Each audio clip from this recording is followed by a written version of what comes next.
0.1% of that DNA. So how do we're gonna separate that part and about how the process we recover that in a while. So DNA profiling is technique that is used to identify individual based on their unique DNA sequence, and we're going to cover that which DNA sequence is going to be covered. And technique was first developed in 1980s and since become the key in forensic investigation. Like it's the most reliable technique in all the forensic investigation. DNA profiling relies the fact that everyone DNA is unique except for identical twins, allowing accurate identifications of individuals.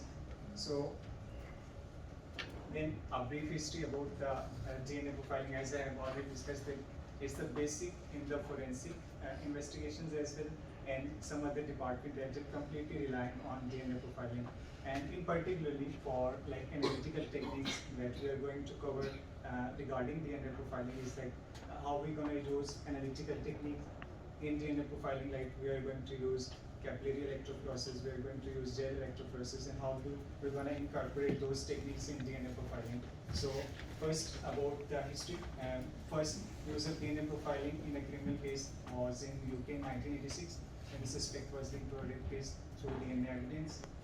Then it was famous in US as well, and after that it's a new revolution in entire world, and most of the forensic and all the other investigatory departments they are completely rely on DNA profiling. So what's the science behind DNA profiling?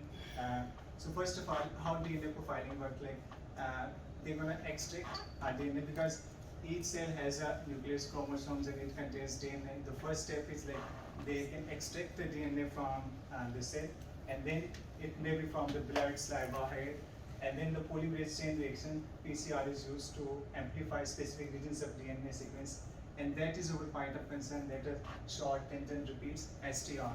These are the regions that I have mentioned, like 99.9% of the DNA that is sent, only 1%. So these are the regions, and one specific thing, like DNA encodes for proteins, amino acids.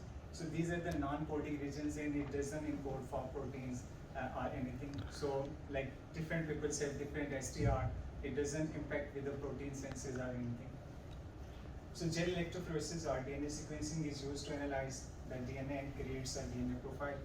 So depending upon these, so they are different in different individuals, and they have different lengths, and we're going to use gel electrophoresis to separate and get a DNA profile, and then that DNA profile is being separated.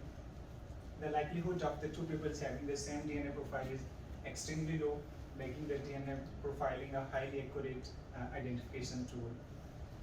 So here I'm going to give an example of how the gel electrophoresis works.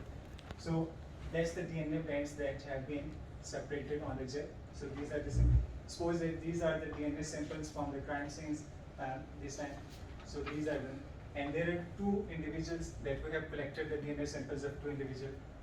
What do you think, like which individual is most likely to match with the DNA sample of the crime scene? So either this one or this one? Second. Yeah. So what we're gonna do, like we check the we do the gel electrophoresis of the DNA sample that we collected from the crime scene, and then we collect the sample from the individuals that we suspect they might be involved in the crime, and we run the gel electrophoresis and get a DNA profile of them. Then we can analyze that with the original DNA sample that we have collected from the crime scene, and comparing this, we are able to identify like which is linked with the crime. So plays a part in forensic investigation as well, and some other applications.